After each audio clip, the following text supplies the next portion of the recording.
Welcome to Taking the High Road, a special show dedicated to the trucking industry, specifically at the confluence of recruiting, retention, and compliance. In the fourth year as the host of the show, I bring over 2 decades of industry experience, both on the carrier side as well as the vendor side. And each week, I interview industry experts and thought leaders who bring their insight to the driver lifecycle as we discuss the industry's greatest challenges. I always appreciate your feedback, good or bad. Don't forget to leave a rating and review. I'd also like to thank and highlight the show's valuable sponsors. Their dedication and commitment to the industry and to the show is greatly appreciated. If you're interested in being a sponsor of the show or joining me for an interview, please email jeremy@takingthehigherroad.com. This week, I'm honored to be joined by a younger generation of industry leaders, someone who will certainly play a role in the shaping of the trucking industry's future, Tyler Kivi, Chief Operating Officer of Duluth, Minnesota-based Kivi Bros Trucking. Great to have you on the show, Tyler. Thanks, Jeremy. Glad to be here. Well, I'd love to learn about you, your journey into the trucking industry. I'd love to hear about the Kivi Brothers Trucking. Perhaps you can share a little bit about the company's history, now through third generation. I'll ask about your leadership philosophy, what really motivates you. We could talk about how you've adapted to the wild swings in the market, the past few years. And of course, we'll answer a question from a listener during our deeper dive segment. Does that work for you? It sounds good, Jeremy. Let's do it. All right. Well, as you probably know, I start every conversation with a book recommendation. Is there any books that you might be willing to share with the audience, something that you've read that's been impactful to you? Absolutely. So this book, if you can see it here, Can't Hurt Me by David Goggins. This book, David Goggins tells his story about from being a young childhood, what he dealt with, right? Abuse and just all kinds of stuff. And then he talks about when he gets to a 20-year-old being overweight, obese, trying to get prepared to be a Navy SEAL and all the adversity he dealt with. And then he really he gets you inside of his head. And I think he tells a story different than any other author I've read. Like it's as raw as it gets. There's nothing that he holds back. There's no punches held. It's like this book is 300 some pages and I knocked it out in a weekend. Usually I'm a 2-3 week type guy on a book. And once I was in it, I was hooked. But what gets me going is like how he overcomes all of the challenges in his life. And it seems like he gets blow after blow after blow and he still shows up, overcomes, and has that perseverance that for me, I pursue, right? Like how do you accomplish so much and have that determination after things keep piling? And kind of like you said, it could be the market. You don't have to be a Navy SEAL to have adversity. It could be anybody. And he just shows that resilience, and that book just grabbed me, and that's something that I held on to, and I'll never forget it. Anytime I get something that challenges me, I just think back to the fact that he was able to overcome Hell Week 3 times. He did it 3 times in 1 year due to injuries. Most people, if they get the chance, hardly make it through one. So it just sets the tone, and it's something that I'll never forget. Would you say when something comes across your, a challenge, it's WWGD, right? What would Goggins do? Some of the things, for me personally, he's an ultra marathon. He's got the world record in pull-ups. He's kind of got just an array of things that proves that he doesn't give up. And next month, I'm actually going to run a half marathon. And so each time I get ready to train or I'm ready to give up, I'm like, what would David Goggins do? He's over here saying, why are you running a half marathon? You need to do a full marathon. Right. Well, baby steps. Baby steps. Get that motivation. I'm doing a half marathon also, so we'll have to compare notes. Are you doing it next I think month? It's in May or something like that. Oh, but, okay. But what I was going to say is I read that book too, and it was moving, especially those early years. As a father, you and I are both fathers, and I think we'll probably touch on that a little bit. But I was brought to tears with some of the things that I was reading about with how he was as a child. Like that's just no child should be raised like this. This is not what it's supposed to be like. And it crushed me. For sure. So it gives you a little bit of gratefulness, for some of us that didn't have to deal with what he went through, right? Like there's a lot of people that have had that adversity, but his was pretty rough. And he does, like I said, he doesn't hold any punches. He lays it out there and you can feel it and see it through his lens, the way he portrays it. Yeah. And, I love that. I know you and I have talked before, and you said that you haven't been reading for a super long time, but then once you started to, I was just going to say, like, I love the zeal that you've embraced it with and that you share it with your network. I just think that's awesome. I mean, and it gives you, for me, like not embracing it in my early, like high school and after school. And now when you start to realize that you can learn through somebody else without having to experience it, or like in David Goggins, you just get to experience the energy. And I mean, you put it down and you're motivated. Like you feel like you need to accomplish something or you need to do it. And there's a quote that says you get to travel without having to move your feet when you read, right? And that's kind of it. We're in an industry that's fast paced, moving, but when you get to sit down, focus that energy on one thing, kind of clear your head per se, and it's just, for me, there's so much to take away from it. Well, and I also appreciate that you have even shared, you posted a video, I think, on LinkedIn referencing a book that you read from a recent episode of the show, right? Let Them Lead, or I think that maybe you were going to read it. I can't remember if you had already read it yet or not, but no, I did read it, and I picked it up from your show, and it was a good book. And there's a lot of things that were just interesting. It's a Detroit-based high school hockey team. It's the foundation of it. And my wife is from Detroit area. So it was fun just to be asking her, like, you heard of the River Rats? You heard of this team, and many of the things there. So not only did I take a lot of leadership things away, but it's funny how things are so close to close to everything's home. Intertwined, right? Everything's intertwined. So if you could share, who is Tyler Kivi, and, what led you to the trucking industry? How'd you get in? So for me, it's been my only job. I've never had a different job, never worked at a different company. Growing up, my mom really embraced that you need to work for what you need to. If you want something, you need to work for it.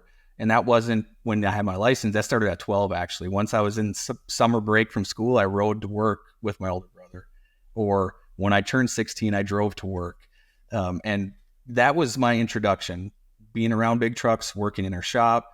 Most of the time, I probably didn't really give much because I was so little. I was probably in the way more than anything. But that kind of got the ball rolling. Once I was there washing trucks, then it turned into, okay, now I'm in the business. It's my career. Because I just felt I was at home, right? Like when you're there and you start to get to know drivers, you start to become, like in the maintenance world, you're there to help keep their equipment in tip-top shape. And it just, for me, was motivating to do the best that I could. Wanted to make sure to give them a good opportunity to be successful. And then when I turned 18, I was actually able to get my Class A right away. So I was able to actually put some miles on. You're not allowed to leave the state at 18, but you're allowed to truck intrastate, and that's what I did until 21. And then I was able to get out there and spread my legs and really see what the country's all about. So you got your CDL at 18. First of all, it was really cool to hear that. I mean, at such an early age, like 12, you're actually getting engaged, getting involved, and to your point, building relationship with some of the drivers and other people that are working there. Some of them that might have been there throughout the time that you got to the point where you were 18, you got your CDL, you start driving a truck, and then when you turned 21, you drove in an interstate capacity. Yep. Nice. That's really cool. Being that 18 kind of young driver, it was challenging because you show up to some of these job sites because we're an open deck carrier. So we're delivering to job sites. We're delivering equipment, machinery, building, all kinds of different things focused around that job site type environment. And you show up and you're like, yeah, where do you want me to go with this load? And they're looking at you like, are you old enough to drive this truck, let alone, 80,000 pound gross vehicle backing in here? And so you get that feeling of like, you got a lot to prove every time you showed up somewhere. And for me, it was also a driving factor, right? Like, it doesn't matter. You can accomplish anything you want, kind of David Goggins style. You put your mind to it, you can get it done. Yeah. Well, and there's always, every time I talk to somebody, they stumbled into the trucking industry. I'm one of those, sort of stumbled into it, and it opened your eyes to what a great industry this is. You build relationships. If you stick around, you build relationships that last a lifetime. And then in your case, a family business that it was probably obvious early on that it was something that you wanted to do, because it's not always the case, right? There's plenty of times where there's children or children's children or whatever that just like, I don't really want to do that, but it was in the blood. Yeah, and it's unique for myself and my brothers specifically because all three of us are in the company. So I only have two brothers, but all of us work in the company together.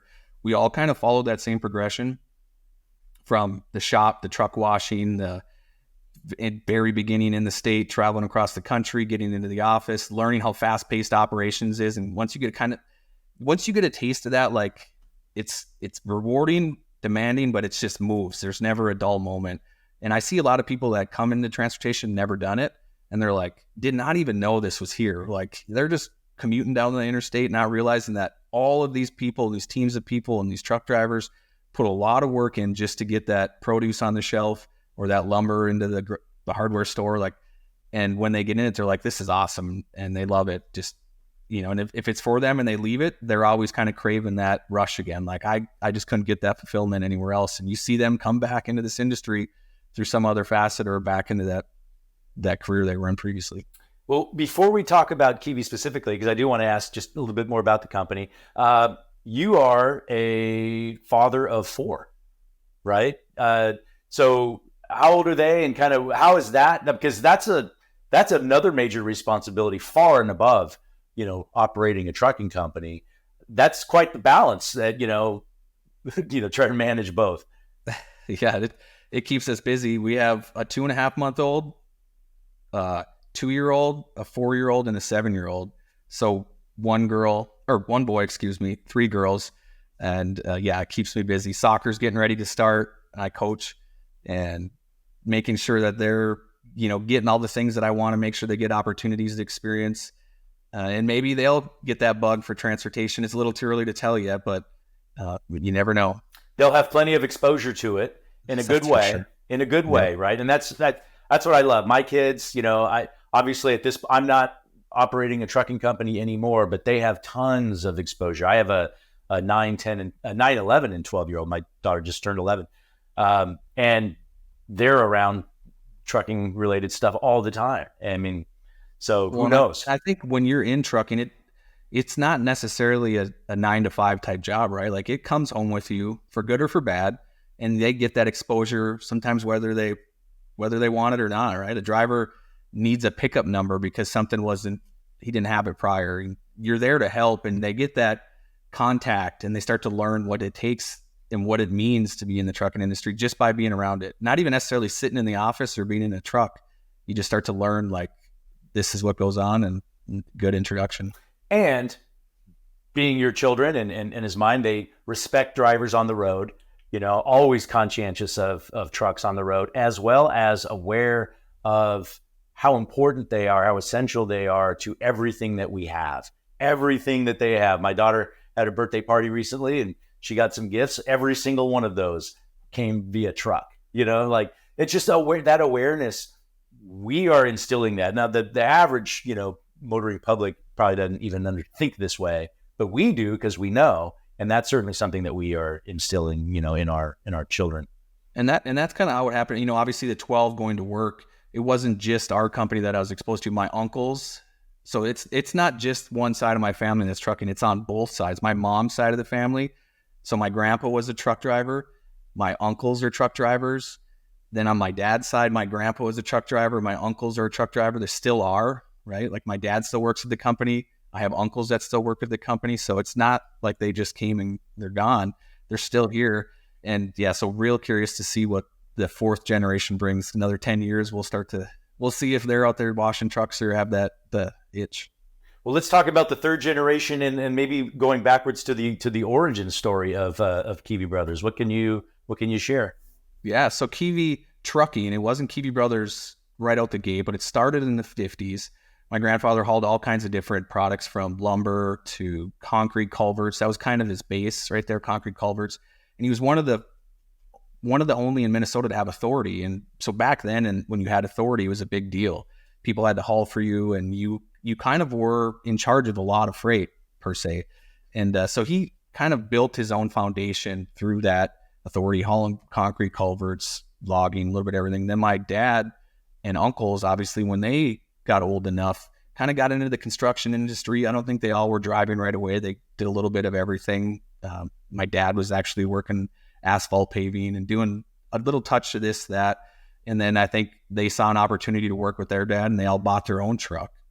And then in 1995, they incorporated Kivi Brothers.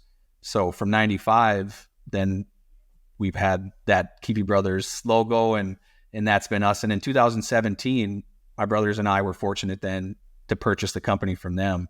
So handing to the next generation. That's really cool. And so, to your point, you'll see if there will be a fourth generation. It may be one of y'all's children, perhaps. Yep. Now, I assume that you and your brothers work really well together. Yep. Yeah. Derek, so he's my older brother. So he's got a little bit of a lead on me. He's 8 years older than me, but he kind of taught me a lot of like, he was my motivator when it came to getting in the truck. Like, I got my license at 18, you need to get it. And it was kind of help, get in there, sink or swim. You didn't have to go to school like now. It was a little bit more of, I've been around the trucks, been in the shop. You're 18, the day after, go take your test. Let's get it done. But yeah, we work well together. We talk every day. I'm in Kentucky. He's in Duluth, Minnesota, our main terminal. That's where my little brother Dakota works, Duluth as well. But we've, technology now has made it almost, you're connected no different than if you're in an office down the hallway. We talk all the time and work really well together. Yeah. I was going to say, we were talking earlier about, reading and some of the things that you've learned from reading and about leadership and stuff like that. And I know, not all readers are leaders, but all leaders are readers. And I'm just curious if you can impart, some of what you've learned, some of the philosophy maybe that you've learned from reading, or just that you've picked up, just being a third generation, watching this happen, like some things that have helped you as the head of a trucking company now. Well, I think some of the leadership concepts, or maybe some of the stigmas people think is if you're a leader, you're always telling everybody what to do, or you get to be a dictator. And for us as a company, like our values are lead by example, and kind of that, like how I was telling you, like we grew up through it. We've all had our CDL. We've been there. We've helped, whether when we got new equipment, whether it's heavy haul trailers, the big stuff that's confusing to figure out how to run right away, we put the time in, learned how to do it. And so our fundamentals, and what I learned through a lot, is kind of leading from the middle, lead by example. We're not a huge hierarchy where it's like this. We'd like to look a lot more lateral, let people make their own decisions, let them learn from mistakes. It's not everything's perfect, but do that in a collaborative effort that is lead by example. And you hope that it perpetuates down. That's what you want, is somebody else gets that opportunity to lead. Somebody else gets that opportunity to step up. And so that's what I take away from a lot of it. And then having the courage to take risks. You don't realize how hard it is to make decisions. Sometimes that it could be as simple as what load to send a driver on. And sometimes it's hard to have the confidence in building that. So trusting in yourself, trusting in your experience, and just being honest and having integrity. Yeah. You mentioned, allowing them to sort of, have some ownership and learn from their mistakes. I think empowering them, I think it really goes a long way. It's I've read a book once talking about, how to create, a bunch of mini CEOs. It's kind of part of that example of ideas. Like, you don't want to just tell people what to do and have people just do what you tell them to do. You want people to be able to think about those sorts of things on their own. That's how they're going to get better and hopefully, become the fourth generation, or something like exactly. that. So that's exciting. Now, we've been going through some stuff the last few years. I remember in 2018, 2019, the market was pretty strong, especially in 18. Demand for drivers was really strong. And then all of a sudden, a couple of years later, we get hit with a global pandemic. Everything, the whole world's turned upside down. And then all of a sudden, we're off to the races, and it is insane. And trucking is insane. And then the pendulum swung real far one way, and now it seemingly has swung pretty far the other way. Yeah, and it's taken a while to come back too. It has. And so I'm curious, how are you adapting to the swings that we've seen the last few years? Not just with freight, but I think the equipment market as well. Yeah. Well, and like you said, it's going back and forth each way. And in the building products side, we really suffer that ebb and flow of, like you said, right after COVID, right after everything started building, it was as wild as it could get. There was as much freight as you could choose from wherever you wanted. And then as capacity there was more capacity than freight in the market, we started to see this now constrained. And yeah, it's definitely tough to keep that balance of freight, the right sized fleet, drivers now purchasing equipment with inflation costs and the market driving rates down. It makes a lot of tough decisions. Kind of like I was going back to those, when's the right time? When's Should you be extending mileages on your truck? Should you be trying to hit 600,000 versus what you did with 400,000? When do you invest in safety, and when does this need to be put in? And it really makes all your decisions that much more crucial. So what we're trying to do is just stay focused, treat drivers the right way. Our mantra is keep trucking personal. And by that, we mean stay very connected. There's a lot of technology now that can almost create a gap, if you will. And our focus is to stay connected, communicate well, and our drivers really get to feel like an owner operator here. We give them all the tools to do the job. We're there to make sure they're successful. But a lot of the stuff that we do that's unique is, like, for example, LTL. That takes education on how to properly load your trailer, how to manage that freight, how to stage it. And we do that through communication and training. And now when that driver is successful and he gets to see the fruits of that, it starts to show, and you see an energy from it. You see positive outcomes, and it continues to happen, and then it starts to spread. And we see that being one of our more successful options. I really like keep trucking personal. I think everybody that I talk to, especially on the carrier side, recognizes how much of a people business this is, and its relationships, and it's so important. So I like that. So I wrote that down. That's really cool. And in fact, maybe along those lines, what are some of the things that you're doing to attract the right types of drivers to Kivi Brothers? What matters to you the most? What are you really looking for? So we still try to look for a more experienced driver. We don't offer a school. We'd offer flatbed training, right? So open deck training is something that we give that, and we do that for every driver, whether you have experience or not, just to help refresh and set the tone. But what I think attracts drivers to Kivi Brothers is that opportunity to do LTL, that opportunity to kind of run like an owner operator, to have quality equipment. And I know that's probably cliche. Everybody says that, but I believe that's really true, especially when I've been out driving it. Like, if you haven't experienced, spent the night in a truck, or had to use all the amenities that your truck has or doesn't have, you can't really vouch for it. That's how I feel. And I've been out there. Just last week, I was out, had to go deliver a load. And so all of our new safety features, all of that, I'm not just putting it out there and expecting guys or gals to use it. I'm showing them and also experiencing the same challenges if something's not working. So it really helps us truly lead by example. We're not a company that's just open door per se. We're really invested in the depths of what it takes to be successful, what a high quality output from safety. I mean, we're just so involved on that operations level that I think it's unique, and I think many of our drivers would say that.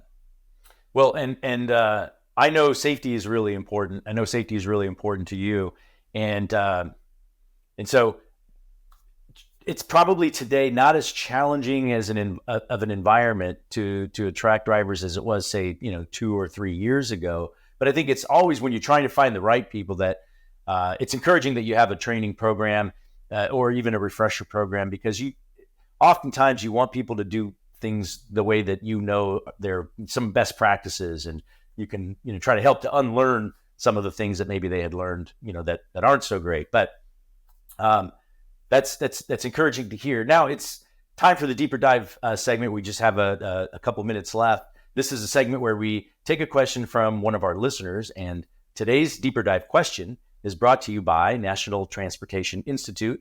And the deeper dive question is, what do we need to do in order to attract younger drivers? We just aren't seeing a younger workforce. Tyler, do you have any thoughts there? Yeah, definitely. I think in order to get younger drivers, that younger generation involved, you have to get into the high school. You have to make this a career choice. Many people, such as myself, grew up into it. Their grandfathers, their dads were drivers, and or their mechanics. Somehow they were around the heavy equipment. But I think we bring this into their schools. We introduce that trucking is a career path that has high opportunities and opportunities for growth. There's not just a cap. There's different modes of transportation, from van, flatbed, so all kinds of different opportunities. And I think when we introduce it there, we can give them that career choice, and I think we'll see more drivers through that. Well, and you're in Kentucky.